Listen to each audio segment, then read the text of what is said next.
6 ways to get funding for your new product idea.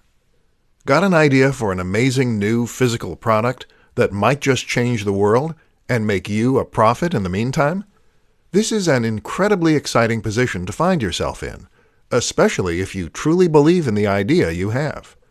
That's also why it's so tragic to find yourself unable to make that vision into a reality. If you can't find the funds to manufacture your product, then you can't create it and you can't sell it. It's that simple. In this presentation, I'll show you 6 ways to find funding for your idea so that your good ideas never have to go to waste. 1. Crowdfunding. Crowdfunding means that you raise money from the crowd, aka the general public. You put forward your idea, show a working prototype in a video, and explain what it does. You then explain why you need money to make your idea a reality, and you give away some kind of reward in return. 2. Pre-orders. Another option is to take pre-orders for your product. This is another way to get money up front and test that the audience is there.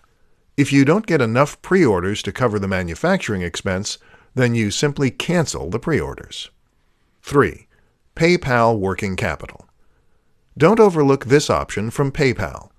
PayPal Working Capital is a business loan from the online payment processor that allows you to pay just a single fixed fee, which is usually quite reasonable, and then make repayments out of the money that comes into your PayPal account. While the fees aren't the lowest, it's the ease with which this loan works, the lack of impact on your credit score, and the convenient repayment system that make it a good option for inventors. 4. Credit card loan. A credit card loan isn't the most elegant solution, but it certainly works. Other loans include a bank loan or a loan from the bank of mom and dad. 5. Investors. Finding a loan from an angel investor is arguably the most stressful option for getting funding, but it's also the one that can potentially reap the most rewards, especially if you are also getting the advice and help of those investors to encourage your product to grow at the fastest rate and stand the best chance of succeeding. 6. Bootstrapping. My personal favorite. Bootstrapping means that you sell another product or service in order to raise the money for your bigger and more ambitious venture. Think of this as slowly scaling up your business and your ambition.